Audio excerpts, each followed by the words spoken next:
We are committed to creating a safe and supportive space for our guests and listeners, and to provide information and tools that will help our listeners understand, manage, and overcome trauma. We understand that the healing journey can bring up challenging emotions. Therefore, we want to warn our audience that certain episodes may contain discussions or stories that could be triggering for some individuals. The content of the podcast is for educational and informative purposes only, and we encourage you to practice self-care and discretion while listening, and to reach out to a trusted support system or professional if you feel overwhelmed and need help on your healing journey. Hello and welcome back to Healing and Growing Hand in Hand podcast. I'm your host, Lisa Tickle, and our guest today is Logan Hufford. And I'm just going to introduce him kind of a different way. I just thought this was really interesting. It'll give you a flavor of what we're going to talk about. But he says, I'm Logan and I'm no longer in bondage to sexual addiction. So that's what we're going to be talking about, is all the stuff that comes with sexual addiction, the actual addiction, the recovery, and then the sexual betrayal trauma too. So I thought that this is going to be a really interesting conversation.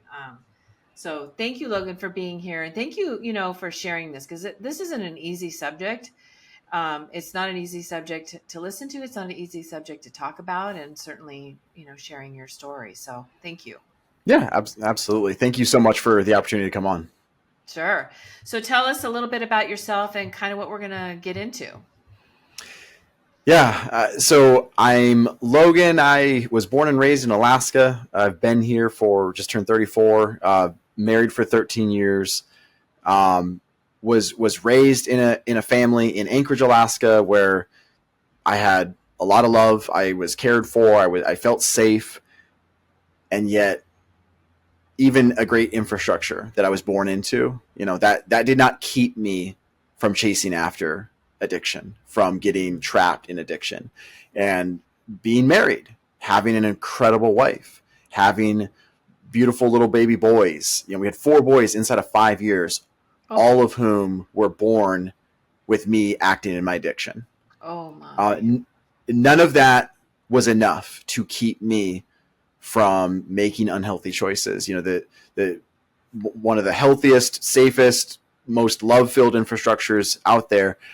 And as I'll get into, a big difference is, these were infrastructures that were given to me. It wasn't until I got in recovery that I started to build my own intentional, healthy infrastructure that I started to make healthy choices. But yeah, for years I just chased after porn and all kinds of sexual deviancy affairs, the whole gamut. Yeah. Yeah. That was interesting. So say that again, it was given to you. So say that again, what was given to you? So, the family that I grew up in, I had both parents who raised me, baby of 5. There's no perfect house, but I had a really loving household. I had a household where I felt safe. I never felt unloved.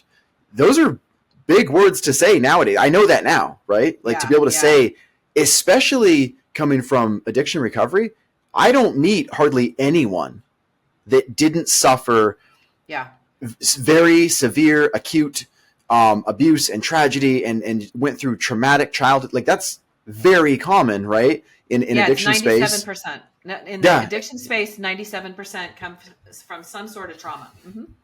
And so for me to not have that type of background, it's kind of crazy. And yet it just goes to show, at the end of the day, I'm responsible for my choices, right? I made my choices.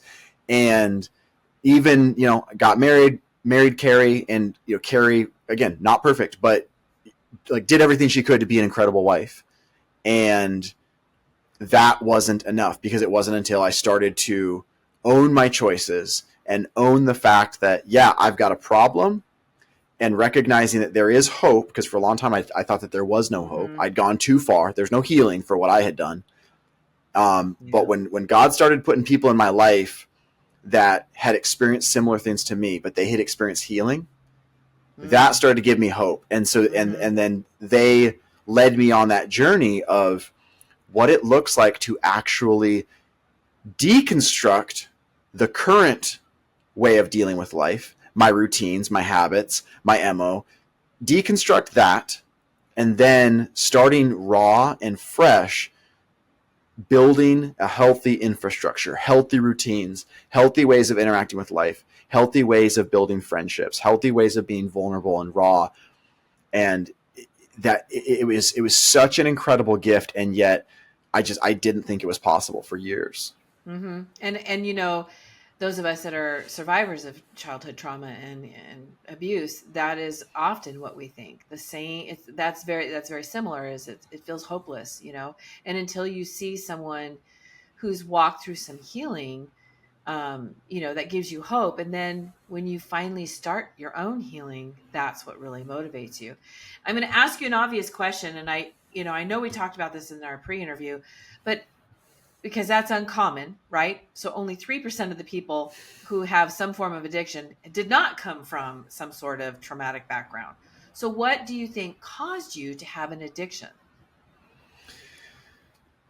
Well, so this isn't so much correcting you, but just clarifying for the audience. I'll say one thing. So, I mean, nothing caused me to have an addiction, right? My choices got me stuck in this cave of addiction.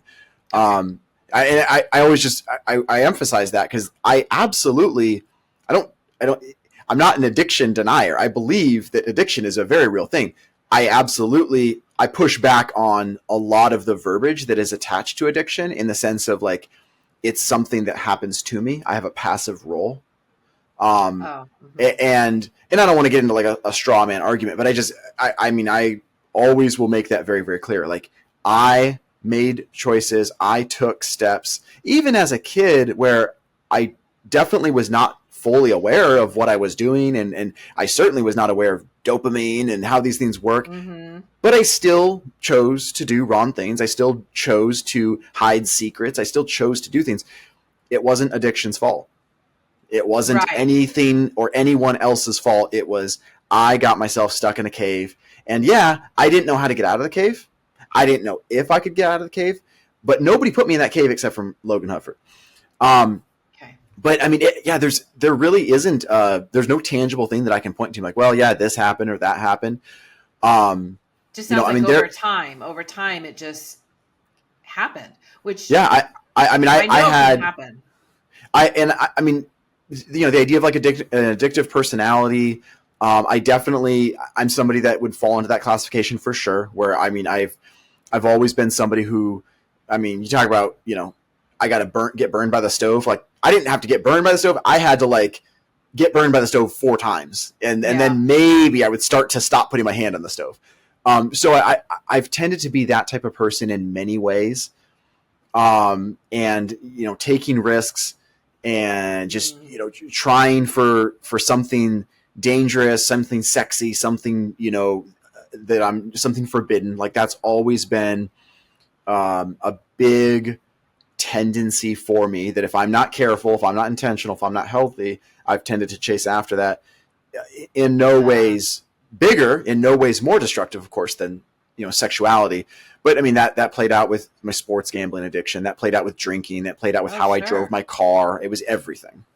So almost like an adrenaline junkie kind of person is kind of what you're describing, is somebody who seeks after that adrenaline, that kind of personality. And it's interesting because it was definitely that. And yet, like, when I look at my past, when I look at how I approached risks and like these rushes, these dopamine hits and stuff, it was always like, I want to take the risk. I want to do the dangerous thing. I want to, walk that tightrope, but I'm also going to mitigate risk as much as possible. I wanted to have my cake and eat it too.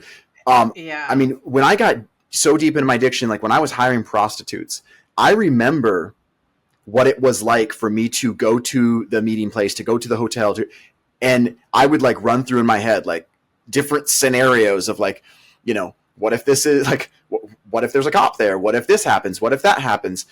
I would run through all these scenarios on like, what am I going to do what am I going to do here?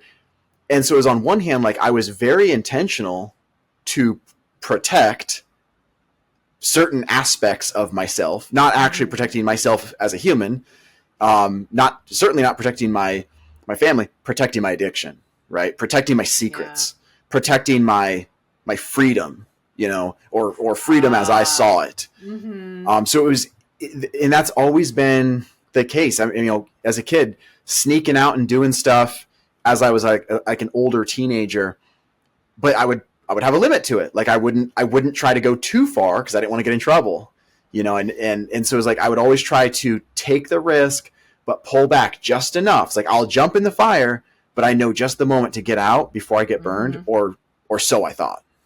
Yeah. That's interesting.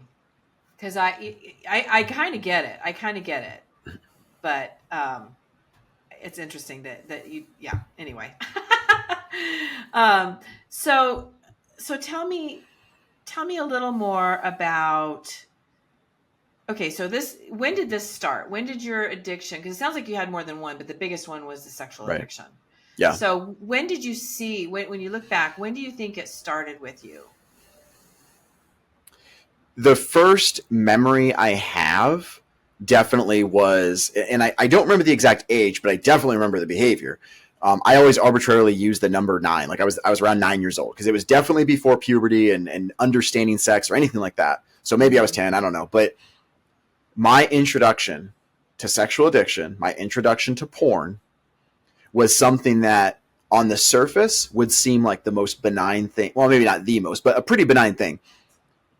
Because I grew up, I'm younger than some, older than some. But, this is late 90s. There's no smartphones. There's no smart TVs. Internet exists, but it's dial-up internet. And, make sure nobody's on the phone while you get on the internet kind of thing. And it was a sheltered home where I didn't just have free reign of the computer whenever I wanted, kind of thing. So this was my introduction. Once a year, I think it was Christmas time, JCPenney catalogs, the giant one. And I learned that I could find pictures of women in lingerie and bikinis in there. And so my introduction to porn was not technically through porn, but that was the first time that I learned I like how I feel when I sexually objectify pictures of women, which that's a pretty accurate definition of porn, in my opinion. Yeah. Sexually objectifying pictures of women, right? Or pictures of humans. And so that was my introduction. Didn't know how sex worked, didn't know how to masturbate, didn't know any of that. I just knew I liked how it felt. And then, eventually it got to where I'm looking at still photos of that same kind of thing, but online, because I didn't necessarily progress to wanting different, but I wanted more of it. Mm-hmm. And I remember the first time I saw a naked woman, and this might kind of throw you a little bit. My response to seeing a naked woman was like, I was disgusted. I was revolted. It was gross to me. You know what? It's funny that you say that, because that's exactly what I was thinking your response was going to be, because it's not. Because I hadn't trained myself. I hadn't trained myself to chase after that yet. Correct. I was just in the beginning stages of because as my addiction progressed, it was always, I want more, I want different, I want darker, I want but this was the very, very baby steps. Realistically, it probably would not be accurate to even call it addiction at this point. This was just the beginning, infancy. Right. And so naked woman popped up. It was just a photo of a naked woman. And I remember being grossed out by it. And I couldn't wait to scroll past it or get past it. And that's what I wanted to look at, bikinis and lingerie, because that's what I trained myself. But then, of course, before too long, then I wanted to see naked women because I want to see something different now. And then I started to look at, hardcore videos, and then it was like all bets are off. Now I want to see all the stuff, and I want to see as much as possible. I want to see different types of things. But I would always have there would be my MOs. There would be my types of things that I was most aroused by. Mm-hmm. And now that would progress as time would go on.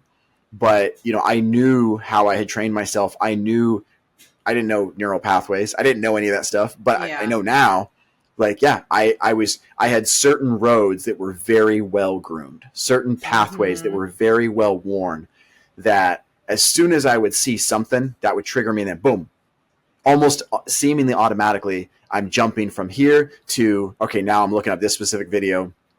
In the moment, it felt like it was an automatic response, even though, of course, there were a dozen responses that I was doing one after another. Right. But without a healthy infrastructure, without healthy awareness, it kind of seemed automatic. And, that was with porn. That was with videos. That was largely internal. And then these muscles that I've been building, these pathways that I'd been grooming, Mm-hmm. these ways of training myself, well, they weren't going to stay like that forever. Yeah. So before too long, I want to try these things out with, real women in front of me. Mm-hmm. And that's not something I could just turn off just because I was married, just Right. because I had a kid. Right. Those things were not just going to get shut off just because I signed a document or because Mm-hmm. I, said I do.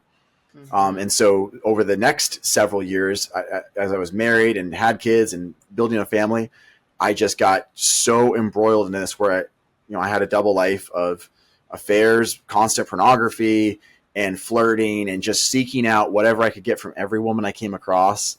And hiring prostitutes and, calling in for phone sex and just doing whatever I could to get more fixes. I mean, you really spelled out exactly how addiction starts out. It'll start out what looks kind of innocent, not a big deal. And then it slowly evolves into this monster, this absolute monster that takes over. It's absolutely what you described. It's Yeah. yeah.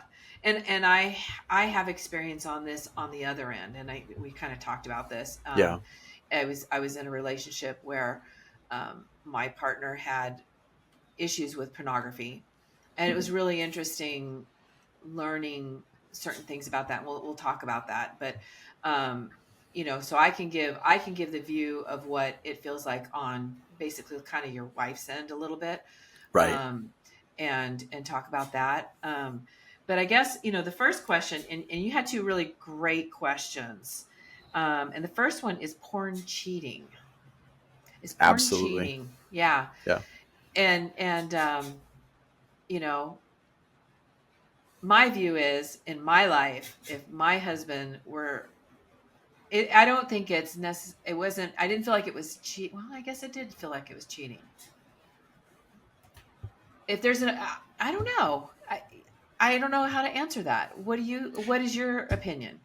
Yeah, absolutely. Absolutely. Yeah. Porn is cheating. It's infidelity. It's I'm bringing other people or another person sexually into my marriage, into my life. Now, there's a couple things that we kind of have to establish to have a conversation. Number one, there's got to be some, for us to have any conversation about this, there has to be some value on monogamy, right? Like if somebody's like, right. Oh, I mean, if somebody has no value on monogamy, then we probably can't have a very profitable conversation. But if we can establish that baseline truth, then porn is infidelity, because I am bringing others into the sexual behavior, into the sexual infrastructure that is supposed to be for, a man and his wife. She can know about it. It's still cheating. She can say that she's okay with it. It's still cheating. And I'm not going to get too much into, speculation on, but I mean, I've heard all kinds of things, and it doesn't, as a guy, I have to take ownership of my choices. I have to take ownership of the things that I'm doing. My wife can say, well, you're doing better, and at least it's not so much. It doesn't make it right to do it a little bit. Right. I mean, the common thing that my mentor, he would ask, if a guy had any question about this, he'd be like, okay, so if we asked your wife, how many times a year would it be okay for you to have sex with another woman? Of course, the answer, well, 0. Okay. So how many times is it cool for you to have sex with another woman, through a computer screen or through a phone, and you're masturbating to it? Mm-hmm. Now, the obvious thing hanging out there that I'll just quickly address that, somebody will throw out there as a pretty weak argument is like, well, it's not as bad as fill in the blank. It's like, of course, the collateral damage that could come from me going out and, having sex with a woman right now there is different and greater collateral damage from that versus me going into the bathroom and looking at porn. Of course, we're not ranking offenses, right? We're not. It's all under. It's all part of the same DNA. It's all infidelity. There's different manifestations to it. There's different versions. Yeah. And yet there's again, not minimizing affairs, but I would even argue there's actually a certain danger factor that comes with porn that affairs don't necessarily have, Yes. because it can be minimized. Yes. It can be hidden easier. Yeah. Yeah. There's a lot too. And I hesitated because before we got on, I said yes, right? Before we started recording, I said yes. I felt like it was. And I don't know why I hesitated. There's a lot going through my mind. I mean, I even consider if you even have an emotional attachment with someone, that's an affair. And I'll tell you how I felt when I discovered my partner watching porn. So it wasn't something that we engaged in. It was something that this person did by themselves, and it was done in secret. And it totally felt like they were cheating on me. It totally felt like this person was cheating on me. And my first thought was, I'm never going to measure up to that person on the screen. Not even close. I'm not going to do the stuff that person's doing. And so it just made me feel I could never measure up. And it really affected the entire relationship, especially in the bedroom, because I thought, I'm not going to measure up to that person that they're watching on the screen. I'm not going to do the things, and so I felt betrayed. I absolutely, definitely felt betrayed.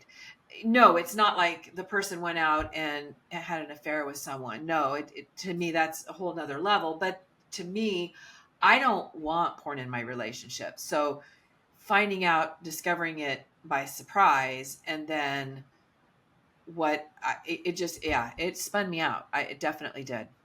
Yeah, absolutely. Without going into it too big of a thing, you've seen it, but there's a video that I put on Instagram recently, and if somebody wants to check it out, it dives right into this, which is, it's the strawberry video, right? That's one very clear way to look at it, to look at the dangers of it, to look at how it's cheating, and to really dive into it. So if anyone wants to, check it out, just No Longer in Bondage is my Instagram. And that's what I do on there is post. Mm-hmm. It's getting to the meat of addiction, the mind of an addict, recovery, practical recovery tools. But, that strawberry video, that the whole reason I posted it was to dive in on this of what porn is actually doing. Yeah. Yeah. Cause it's, and what makes it there's watching porn, and then there's the whole other component of the addiction part of it. Right. And what, and this is funny because my husband and I had this conversation a long time ago. We were just talking about, kind of what's expected in a sexual relationship, what is cheating, what's not. And, he said something really wise, and I completely agreed with him. And I didn't realize I thought the same way until he actually said it. But, it's like, he said, I've been invited to like a threesome, right? He says, but once you cross that line, you're there. And then you might have to cross another line because that may not satisfy you anymore. Like you're talking about the addiction. Yeah. So then you have to go to something darker and darker. And I just remember thinking how relieved I was that he felt that way. He's just like, there's no porn, there's no other person, because once you cross that line, it's hard to go back. Yep. Yeah. Right? The type of porn that I watched when I was 19 was not the stuff that I watched when I was 14. The types of things I did with women when I was 23 were not the types of things I did when I was 17. And that's addiction. Now it manifests differently at different speeds, right? For different people. Mm-hmm. But, like my mentor, the guy who ended up walking me hand in hand through recovery, through my house arrest program for 2+ years. Well, the program was for 2 years, but he's been my mentor, ever since. He's somebody that I contact regularly. His story was very different on paper. He had decades of sexual addiction, of hurting his wife. He never physically had any contact with a woman outside of his wife. He had decades of pornography, decades of that type of infidelity. And his wife would tell you the pain that caused. He would tell you the destruction that caused with his family. And there was never a point in my addiction, or there was never a point in my recovery journey where I was like, oh, well, you don't understand me because it's like, no, because I very quickly, it was made obvious to me that while our addictions flowered differently, mm-hmm. we were two different branches on the exact same tree. Like our addictions were the same DNA. They manifested differently. Mm-hmm. Right. But ultimately it's, yes, there's uniqueness to our stories. There's uniqueness to the ways that we did things. And there's going to be uniqueness to what type of boundaries certain guys are going to need and what type of rules certain guys are going to need. it's not a cookie cutter approach, but there's some common denominators that are always going to be there. There's some standard like pillars of recovery that need to be there, because while it manifests differently, there are some things that are always going to be there. And that progression of chasing after different and, my wife not being able to satisfy me, porn not being able to satisfy me, nothing's going to be able to satisfy me until I get off the roller coaster. Mm-hmm. Yeah, absolutely. Yeah, it's true. So interesting. So the next question you gave, and I thought this was a good one too, and I can actually add to this. How can your wife trust you after all the cheating? Because that's a tough one. Because I'll tell you the trust there. I mean, I can't even imagine like how. I just know in one of my relationships there was so much, and it wasn't necessarily infidelity, but there was so much lack of trust, and it was so bad that I just thought, how in the world am I ever going to get to trust him again? Yeah. How in the world?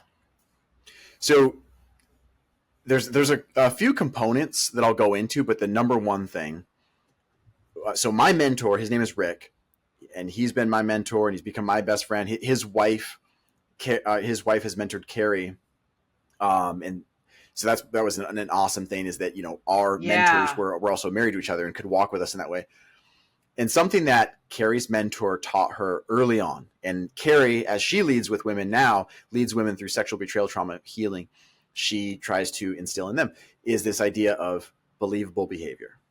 That there is one thing that you can count on. There's one thing you can trust, and that's believable behavior over an extended period of time. And here's the thing. Yeah. Believable behavior doesn't necessarily mean healthy.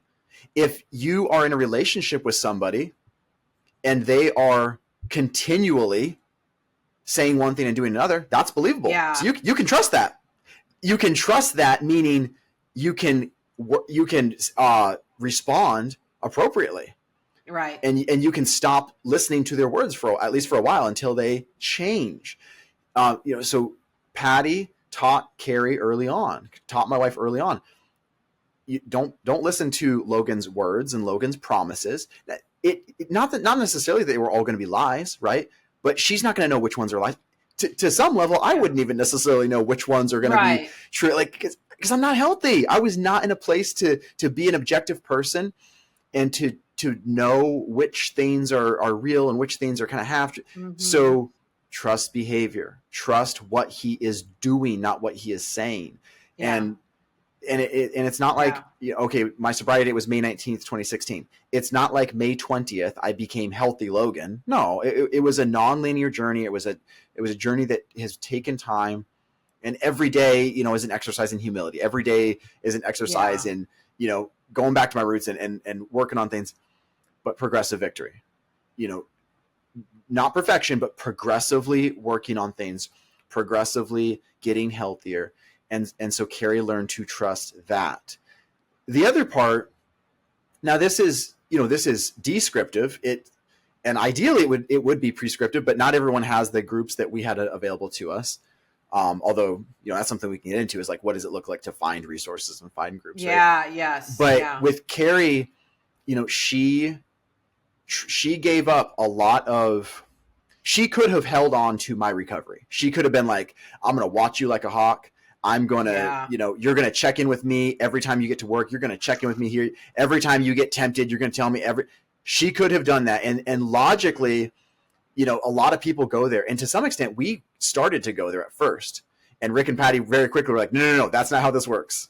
Because every time you do that, every time that's another blow to Carrie. And it's also adding a ton of stress to her, right? Yep. And so it's like, Logan's not going to be in secret. He's going to be doing those things, but he's going to be doing those things with Rick. He's going to be doing those things with his accountability team, with other guys that are equipped to hear all of that stuff and to respond and to hit him with tough questions. So she gave up a lot of that freedom to try to like control everything. And she knew that Logan is accountable to a team. Logan is accountable to men. And she had access. If she had questions, about how things were going, or if there was something that needed to be shared with her, there was a line of communication but it wasn't just this free flow. I'm vomiting on her every time I'm tempted, every time. It's that it went through channels. So that her learning to trust was a combination of, my believable behavior getting progressively healthier, and then her trusting that I was accountable, even if she didn't know every single minute of the day, but she knew that I was accountable for the things that I was doing. And then, of course, she was jumping into her own betrayal trauma recovery, and that journey. So she wasn't going to be this frozen in time victim forever. She wasn't destined to be the betrayed spouse forever. She was able to grow and transform herself. I love that. I think that is such a great way to earn trust. I've never heard that, because I think about one of my relationships that was similar to this, and that we didn't have this accountable person. And so it was on me, and I had to try to trust this person and believe what they said, even though their actions were different. And when I would see that, I would talk to him, but it didn't solve anything. There was nobody being held accountable. Does that make sense? Yeah. It felt so powerless and so frustrating. And the last thing I wanted to do was try to control someone or try to, oh my God, that is the last thing I wanted to do. And your wife needed to do exactly what she needed to do. She needed to work on herself and heal the stuff that was in her. Yep. And so that's really cool. So I just think, how could you not heal in that? Right.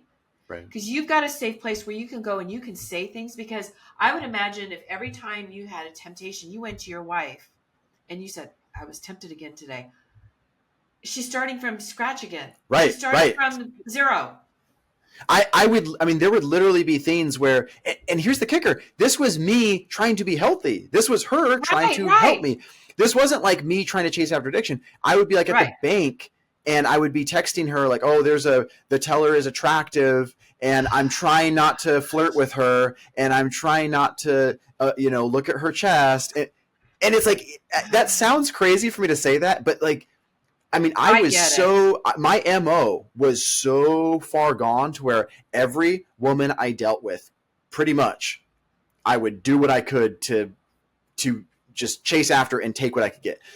So I had to work on every single aspect of how I treated other people and how I looked at them and how I thought about them. So I needed to put that stuff out there. Sure. But Carrie didn't need to hear, I'm trying not to look at her chest, and I'm trying not to flirt with her, and I'm trying not to think about it. I needed to be putting out there to guys that could ask me questions, that could give me feedback, give me advice, and they were equipped to deal with it. They were equipped to hold me accountable. And you were in a place with them where you could be completely real. You didn't have to hold back. Because I would imagine, even though you're saying that stuff to your wife, you're not going to get as graphic with her as you could with them, where sometimes you just need to say this stuff to get it out or whatever. Right. So, because I can't imagine how hard that, but I get why you would do that. That totally makes sense. It totally makes sense why you would do that. You want to be honest and authentic with her, and be real with her. And she's like, yeah, because I want to know when you're tempted. And then after a while, it's like, no, I don't want to know, because it just triggers me and sends me right back to ground zero. Because she was, now what I'm about to say, maybe it doesn't apply to everyone, but it definitely applies to us and applies to a lot of couples, which is, I never cheated on Carrie. I never looked at porn. I never did any of the things I did because she wasn't fulfilling to me, because she wasn't attractive to me. I never did anything because I was resentful of her or because I didn't let Carrie always, again, not perfect, but she did everything she could to love on me, to support me, to be sexier, to be more available. Whether or not that was the healthy response, she was trying to do those things because she felt like it was about her, right? I'm betraying her, obviously, because she's not good enough, right? That's what she always felt. Yes, and she wouldn't, she didn't voice it in that time. It's not, it wasn't until recovery that she started to voice those things. And that's a very, very common thought, right? Is like, if you're cheating on me, obviously it's because I'm not good enough. And yet, I had trained myself to chase after new and different and more. And Carrie can't be more. She can't be more than one person. She can't be different than herself. She can't be newer than herself. And so it wasn't about sexiness. It wasn't about prettiness. It wasn't about any of that. It was chasing after new and different. And this started before you were together with her, though, right? It started Correct. before. So like you said, you brought this into the marriage thinking, Yeah. oh, well, now I'm going to be married. And I could totally see why you would think that. And, never mind that it's a full on addiction. Right. Right.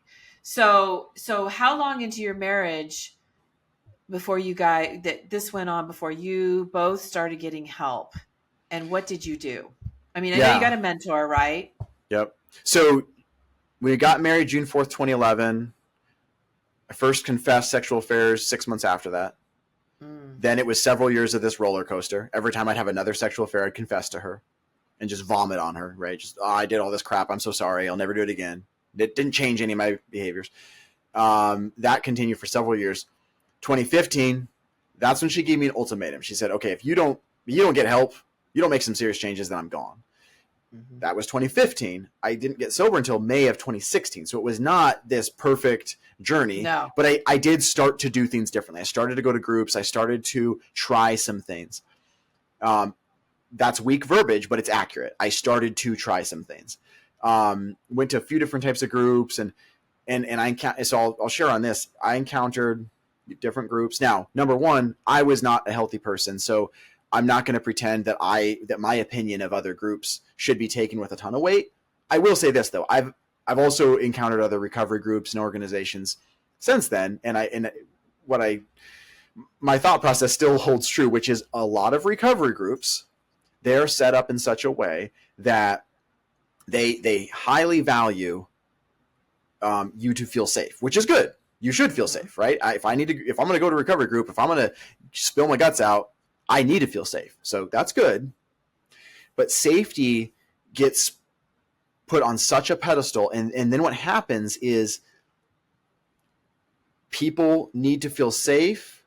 And so then it starts to become this thing where it's like, well, we don't want to scare them off. We don't want to offend them. We don't want to hurt their feelings. So what happens is safety actually gets exchanged for a comfort zone. And I don't say this lightly. I'm not trying to attack recovery groups, but I have seen this play out many times. And one of the number one, to give you a very practical example of what this looks like, in most recovery groups all across America, if I show up, there'll be some version of I'm going to share how my week has been or how my day has been or share my story or whatever. In most recovery groups, you're not allowed to speak into my life. You're not allowed to give me advice. You're not allowed to ask me tough questions. You might say like, hey, Logan, thanks for sharing. Thanks for being here. I'm glad you're here. But that's it, like a verbal pat in the back, and that's it. I was a liar. I was a manipulator. I was a person that was very skilled at working the room and telling people what I thought that they needed to hear, and just enough to, like, I'd tell you a little bit of the truth to make it feel like I'm being really vulnerable, but I'm not going to tell you the full thing. And so I could go to groups and share a little bit of truth or a lot of truth, and you weren't allowed to call me out on my crap. I was such an unhealthy person. I was such a liar, gaslighter, all these things. I didn't need a comfort zone. I needed people to get in my face and be like, dude, what are you talking about? Mm-hmm. Like, you said this last week. Now you're saying this week. These things don't match up. Or, like, Logan, for the last 4 weeks, you've told us that you keep having this thing happen and you like go through the cycle on like a Friday and then Saturday you do this. Like, what concrete things are you going to start doing differently on Friday? Or have you considered doing XYZ? And you're not allowed to do that at most recovery groups because it might be offensive. It might hurt their feelings. It might scare them off. So that was a really long way to set the table for. In 2016, I first went to a prodigals group in Anchorage, Alaska. It was the only group in the entire state. There was a prodigals group. It's a Christ-centered 12-step recovery group. And it is set up very differently. It's specifically for sexual addiction, for guys struggling with sexual addiction. And feedback is a big part of it. We share how our day has been or how our week has been. And then usually it's one-on-one, sometimes we do it in a group. And then other people or the other guy, he asks me whatever questions he has for me. He gives me whatever feedback or whatever advice he has for me. And to be honest, most of the time it's not offensive. Most of the time it's not hurtful. Yeah. But he's allowed to ask me what he feels he led to ask me. He's allowed to share what he feels led to share. And 8+ years in recovery, I've definitely been offended in those rooms. I have had my feelings hurt. I've been mad.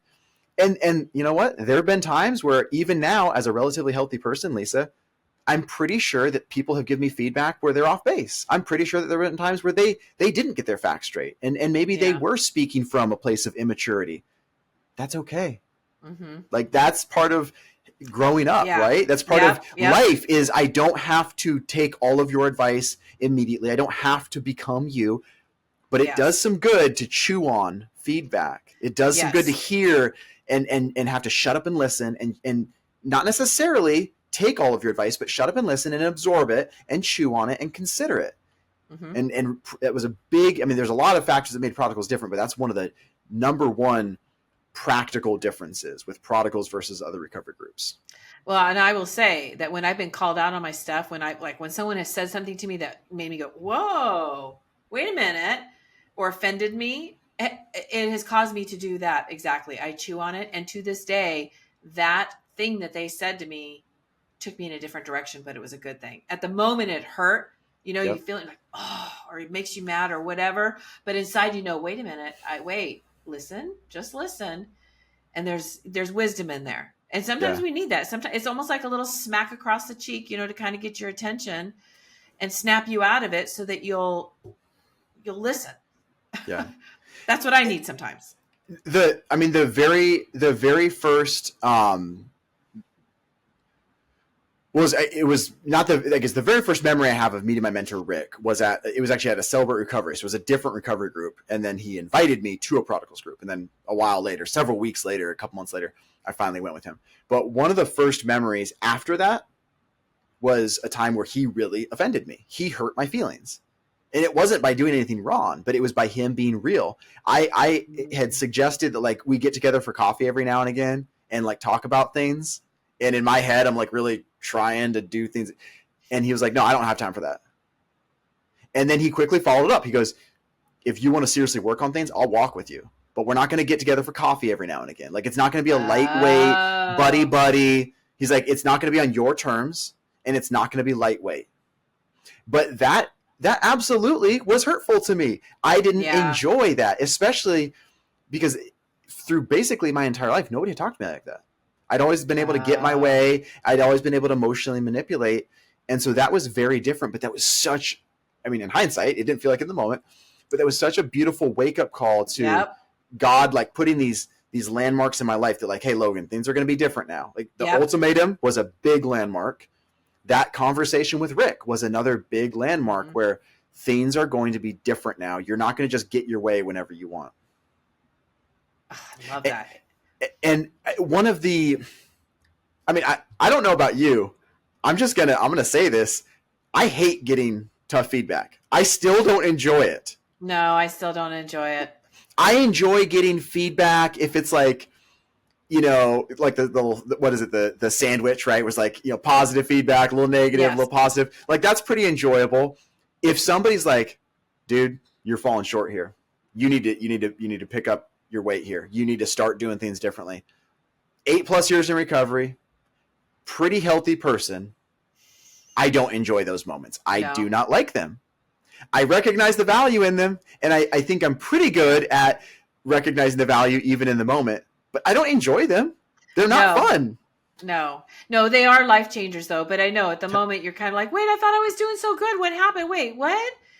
And and then they say that to you and then, And here's even as you're saying that, now part of me is I struggle still with the insecurity. I want people to like me. I want to be a people pleaser.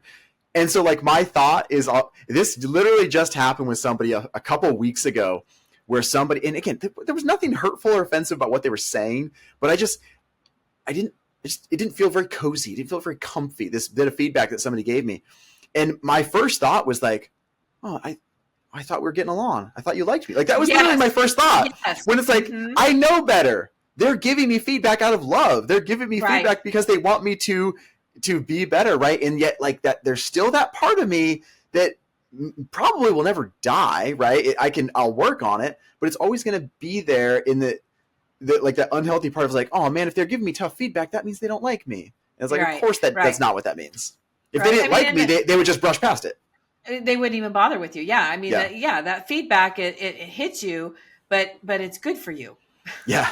And Yeah. at the moment, it doesn't feel good, but yeah, like you said, you chew on it a little bit and you're like, okay, I can do that. Sometimes the message needs to be sharp. It's the Yep. only way I can say it. Because I mean, there are several in my life, and I've talked about several of them on the podcast where someone has said something to me, and at the moment it was like, wait, no, that's not what I needed to hear. No, it Yeah. is actually what I needed to hear. Yes. And and it was something that made me think about it and go, there's something to that. And sometimes, and in some cases it took me time to figure it out, but they always taught me something, and it usually taught me more than one thing. Yes. And so there two things are coming to my mind when you say that. The first one, and I remember a specific example where I don't remember if I was in the program or not, because I made daily phone calls. I had to every day in the program. If you didn't make phone calls, you got kicked out of the program. So every single day. But then I continued making phone calls for quite a while after. So probably about 3.5 years I made daily phone calls. And I still make regular calls, a few times a month probably. Just stressors, not even necessarily sexual temptations, although that's obviously a place for it, but just stressors and life stuff. Yeah. But I had this big ordeal at work where there was a pretty stressful thing. And even now, looking back, I can see where I think I was treated wrong. I think I was treated unfairly. I think that's an accurate thing to say.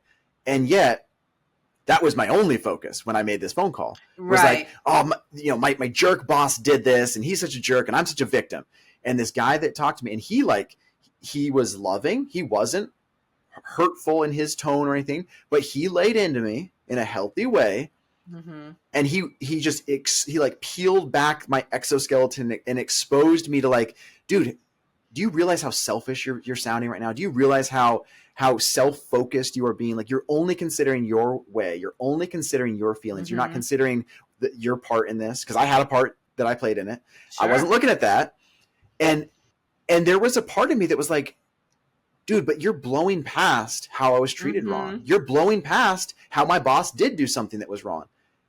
But that's kind of the whole point of the phone call, right? Is like, yeah, I'm going to get treated badly sometimes. I can't control if I get treated badly. Just like my wife couldn't control if she was treated badly, right? She could control how she responded. And I can control on a very different level, very different scale, not comparing, but like ultimately that's all I can do in life, right? Is control how I respond to life. I can control how I respond to stressors. The other thing that's just come to mind is, I mean, I've probably made well over 800 phone calls. I was doing the math the other day, just trying to think about it. I mean, even just the first few years of recovery, probably made about 800 phone calls. And one of the best lessons that came from it, the number one is like the community, the brotherhood of there's other guys that care about me. But another really, really important one is it's not even about the advice that I'm going to get. It's not even about the feedback that I'll get. Like, I've gotten really good feedback. I've gotten really good conversations. Sometimes, especially if there's like a moment where I'm struggling with temptation, there were moments where I felt like I'm about ready to give in. I'm about ready to go back to my addiction. And I would be making phone calls and nobody's picking up. And I've made 5 calls, 6 calls. But what's happening is every time I dial up another brother, it's one more step down the right path of submission. It's one more step of training my brain that I'm not an addict. I don't have to just slip back into my addiction. I am choosing healthy living. So even if a brother didn't answer, this was rare, but there'd be times where I'd be making phone calls for 15 minutes and nobody's answering. But that was still doing so much good because it was forcing me to not just give in to temptation. It was forcing me to do things differently. Mm-hmm. And as a result, look at where you're at. So, oh my God's goodness. grace. Right? Oh, 15 minutes you're trying to call someone, and I'm just thinking, and I'm thinking though, as I'm watching you like dial, and every person that you're dialing, like, I don't know, for you, I would feel like would the temptation get worse? Like, would you feel more frantic? Or no, you feel the opposite, right? It could totally be different for other people, but for me, it absolutely, almost every single time without fail, it helped it get easier because it was one more reminder that I don't have to go back to my addiction. It's my choice. And then number 2, it reminded me I'm about, at some point now or in 20 minutes, I'm about to have a conversation with somebody and I'm going to share. Do I want to share that I went back to my addiction? No, I don't want to share that. Yeah. Or like a big struggle for me was anger for a long, long time. That I had to, and I've done a lot of work. It still can struggle, but I've done a lot of work and a lot of progressive victory with anger. But some of my toughest phone calls, Lisa, have been times where I've raged, where I've yelled at my kids. You know, I punched a hole in the drywall, and I'm like crying, and I'm struggling with the self-hatred and the despair, just like I used to feel with sexual addiction. And there'd be moments like that. The last thing I want to do is make a phone call. But by this time, 3 years sober, 4 years sober, I knew what it would be doing to make a phone call. So I would force myself to dial up a brother, even though I did not want to make a freaking phone call, because I knew the value. And same thing, every time I would dial up a brother, whether they answered or not, it was a reminder to myself, I can choose healthy living, or I can choose to wallow in shame, in despair, in this feeling of just being a nothing.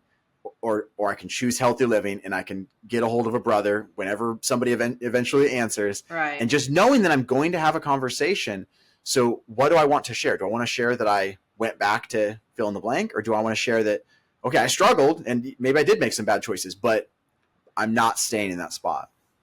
And you retrained your brain. You're retraining yourself on when you're feeling the stress of what would draw you into your addiction. You're showing your mind that no, we're not going to go with the regular, because I know, I mean, I didn't have addictions, but I know that when I'm in that place, when I get triggered, the automatic place that I want to go, and it takes me taking a minute and taking a pause before I respond, and that's what you're doing. And so you're just kind of training your brain that you have a different way to go. Right. So that it makes it easier, I would think. Yes. And I mean, you and I think you understand this. This is just for anyone in the audience that maybe doesn't recognize, when you say training the brain, when I say training my brain, like, that's not a metaphor. No, that's literally what is happening. Truly. Right? Again, like I said earlier, I didn't know what a neural pathway was. I didn't know what these things, but that's what is happening. And so in my addiction, I was paving highways, and then some of them were super highways. And in my addiction, it felt like I would get on the super highway and I couldn't get off. And I'm just zooming down the super highway and I can't stop. Recovery, it's been this process, but it taught me I can control whether I ever get on the highway. I can also control whether I stop. I can control whether I take an off ramp and get off the super highway. And then by God's grace, over the course of a long time, those super highways have started to get overgrown, right? And like get overgrown by, just like a road in getting overgrown by nature. And if I were to go back to addiction, yeah, I could still go find those asphalt roads and I could start to repave them. But I know now that it is my choice and that I do not have to do that. And here's the beautiful thing. Let's say I don't want to do this. This is not a good thing, but even if I were to start to take some steps towards that highway, in my addiction, I would feel like, oh shoot, I'm walking towards it. I guess I just have to get on it. Yeah. Now it's like, oh shoot, I started to take some steps towards that.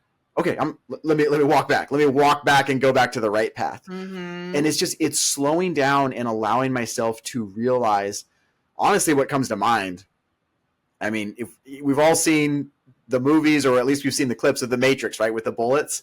Like, that's kind of what recovery is. It'll as I'm dealing with life stressors and unhealthy responses, it feels like bullets are flying, and I don't know what, and I'm just gonna get hit. And it's like, no, I actually can slow things down and go, hey, here's a choice. I can choose healthy. I can choose unhealthy. And every single choice is a new fork in the road. Yeah. And I mean, they're literally, I'm always willing to be vulnerable. Last Tuesday, a week ago, we went on a fishing trip as a family, and everything went pretty well. It was a good trip. It was a day trip. We drove 4 hours to go fishing and come home. And at the end of the day, we're getting food at McDonald's, little family outing. But I had some stress and I had some stuff that was pent up that I hadn't dealt with. And I snapped at my wife, and I was just rude to her. And even in that moment, and I'm not dismissing that, that was wrong of me.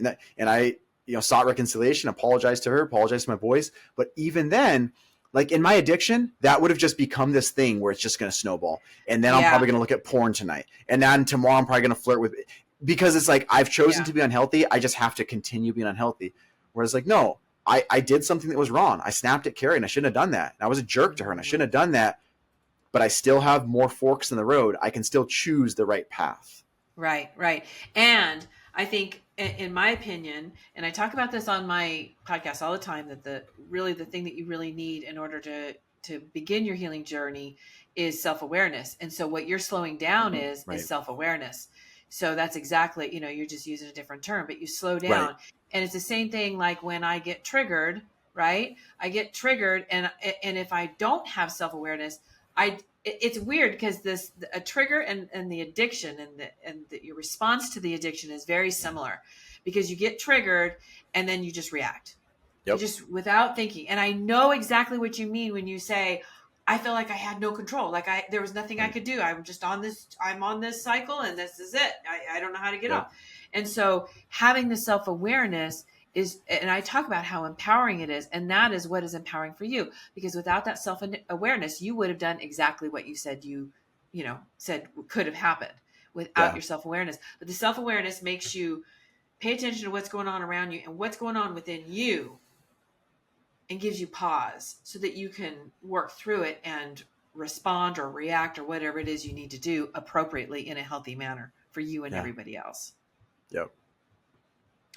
So where are you today? So you went through, you got a mentor and your wife got a mentor and you guys spent years working on this, obviously.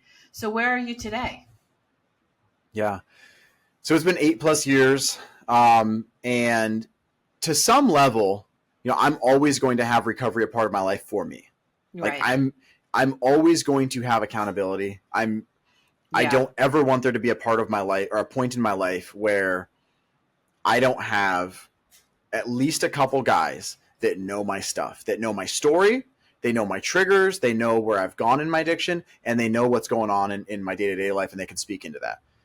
Like I have a text thread that I pour into, and the other guys, it's me and 2 other mentors that we've been in the trenches together. We've been through some healing.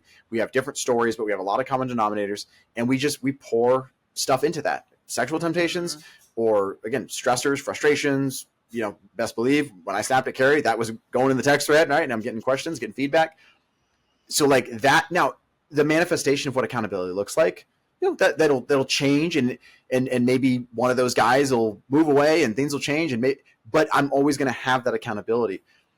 But then, over the last few years, the last like 3 years, there's definitely been a shift where, okay, I'm still going to recover. I'm still doing these things for myself, but I need to give back. And how can I be the type of, I can't be Rick, but how can I be the type of person that Rick was for me? Right. Right. And these other guys were for me. And so there was a kind of a forced handoff at a few years ago, because Rick and Patty, they moved away from Alaska down to Washington. And there's one thing about living in Alaska, when somebody moves out of state, it's kind of like they're dying. Yeah. Like that sounds really dramatic, but it would literally, where do you live? In California. Okay. So, it's like you're in California and, somebody's going to move to Europe. Like, of course you can visit them. You sure can. And you can FaceTime them and do it. But what are the chances that you're going to go do that? And people do sometimes, but a lot of people don't. Anyways, so when they moved to Washington, there was a lot of shifts, and me recognizing not only, okay, like somebody's got to step up. So I stepped up to lead the men's group and to take over the mentorship aspect of it as far as the local group here. And then Carrie did the same for the women's group, taking over for Patty. But that also did a lot of good for me internally, because what it taught me very quickly was, like, I knew this in my head, but then I was forced to really confront it. Rick cannot be my conduit to healthy living. Yeah. He cannot be, like, he's my mentor and he's a father figure and he's somebody that but if he were to die, I can't be like, oh, well, I don't know how to be accountable or healthy. It's like, no, I have to have these things that I personally own, which, the very first thing that we talked about jumping on was infrastructure and the difference of being given an infrastructure, which is not a bad thing, but it's a very different thing to be given an infrastructure or to grow up in one versus I've built this thing by God's grace with a lot of help, but I've built this infrastructure. And so I know what it takes to maintain it. So these last few years have been this journey of giving back, owning my recovery, not because of Rick or because of Carrie or like because I want to be healthier. And I'm not here to preach, but I'm a Christian, and so I want to seek after my relationship with Christ. I want, to be able to commune with my Creator, with my Savior. And so all of these things have definitely evolved, and there's been a shift. It started with, I want to stop looking at porn. I want to stop cheating on my wife. That's where it started. And God gave me that.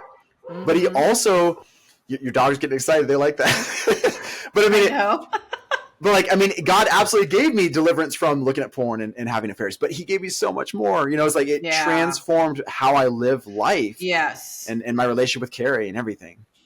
I mean, you just said something that, and this is I feel like this is deep. This hit me hard, is that you transformed. So when you get out of an addiction, it's not like all of a sudden, well, okay, now I'm not doing that anymore. And that's it. You're not doing that anymore, but then your life gets so deep and so big and expands and transforms. And I want to say that to our audience because that is encouraging. It's not just, okay, now I'm just not going to be doing sexual addiction anymore or I'm not going to be an alcoholic anymore. And that's just it. That's my life. Yeah, that's part of it. But then there's a bigger part of it. And that bigger part is you transform, you heal, you grow, you expand, and then you're able to help others. Yeah. I spend time talking about it. And yet I also recognize like there's only so much good that I can do. I can't try to convince anyone because until you start to experience it, it's hard to grasp. And at the same time, I share this with new guys at the group all the time. I don't shy away from the fact that, hey, whatever is motivating you right now, like, let's roll with it. If you're here just because you don't want to lose your kids, cool. Let's use that. If you're here because your wife is about to leave you, okay, that's a good motivation. Let's use that. If you're here, maybe you're at an AA meeting because one more screw up and you're going to lose your career. Okay, let's start there. That can't be the finish line though. That can't. Sobriety is not the finish line. Not losing your job is not the finish line. Not losing your family. That's a heck of a motivation. But at some point, it has to get back to, I want to be a healthier person because I don't want to hurt people anymore, because I want to draw closer to my Creator, because I want to be a healthy person, because I want to be able to be raw and genuine and love people. Like that has to be what I want. But it's not probably ever going to start there because I'm starting out as an unhealthy, broken person. And so I got to start with whatever is getting me down the path. Right. Because, until you've experienced some healing, you don't know what that feels like. You have no idea. And I know for me that once I tasted that first taste of healing, boy, I was hungry for it and it was motivating for me. But until you experience it, it's not always the motivating factor. You're right. You start right where you're at and you go from there, right? Yeah. Wherever that is that you're starting. It's not the finish line. I love how you said that. That's not the finish line. That's the starting line. Yeah.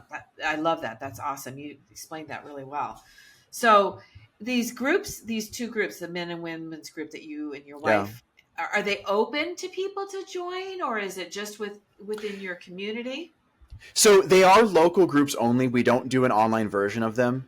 They're open in the sense that anybody can join it as long as they are, in my case, a man that says I'm here to work on sexual addiction, or in her case, I'm a woman and I'm here because I've been hurt, by somebody's sexual addiction. But they're not online. There are some resources that I can put out there. I'm not going to promise on how available they will be or what you're going to find, because ultimately a group is only as strong as the people leading them. Yeah. And what and I don't know what you're going to find in these groups, but Pure Desire Ministries does a lot of tremendous work in this space, specifically for sexual addiction and sexual betrayal trauma. So a heavy emphasis on sexual addiction, but they also have a lot of resources for betrayal trauma. Okay. So Pure Desire Ministries, There are online groups and online coaching that people can, and I'm not affiliated with them. I know the value, and I've absorbed a lot of value from them. There are prodigals groups online. I guess they're based out of Washington. I've never attended a group. I'm not going to pretend to promise what you will find. But if you're somewhere where you don't have an in-person group, that would be better than nothing. Right. I've seen guys where they got traction at an AA meeting. They got traction at a Celebrate Recovery. They got traction, at a church group, Bible study. These things, if I got to seek healthy living, I got to seek to build a healthy infrastructure. And it's okay if I don't start with the perfect group that I'm going to be a part of for the rest of my life, because I got to start somewhere. Right. Right. But, until I start looking for healthy tools, that's where I start. And then things will announce themselves.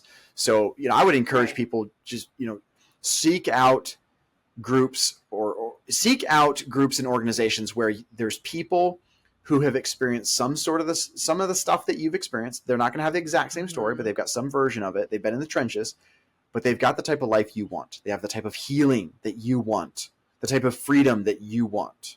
Yeah. Yeah. So you'll be able to give us a couple of resources that we can put online for people to at least check out, at least start there. Yeah. Right. Yeah. And I would, for anyone that wants to understand more about this, or if you have any questions, feel free to reach out to me on Instagram, No Longer in Bondage. I am keenly aware that I'm not going to be the right resource or the perfect resource for everyone, but at least you can use me as a way to maybe find other resources or as one of. Because the thing, this is not like you're looking for a real estate agent. There's not a competition. If you're looking for healing, if you're looking for healthy resources, yes, give me a follow. Check out my content. I think you're gonna find beneficial stuff there. Yes. I put a lot of work and energy. It's straight to the meat. It's not fluffy stuff.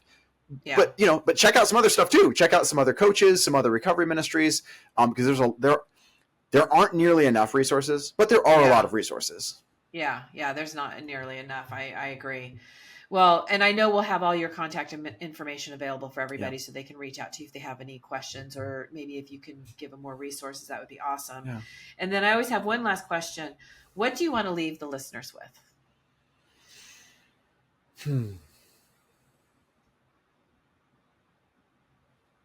Sorry. Just the way you asked that that's a heavy hitter. Mm-hmm. Can you give me a second? Absolutely.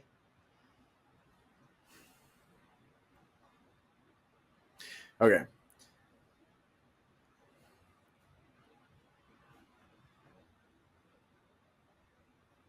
So when I'm saying this, I am admittedly, I'm the word avatar. Like I'm thinking of, a guy that is kind of has been in my shoes, right? Maybe a dad between 25 and 45 that's been trapped in sexual addiction, that's still in the process of raising kids, really, and has felt impotent and like he only causes destruction and hurt, and he doesn't know how to get out of it.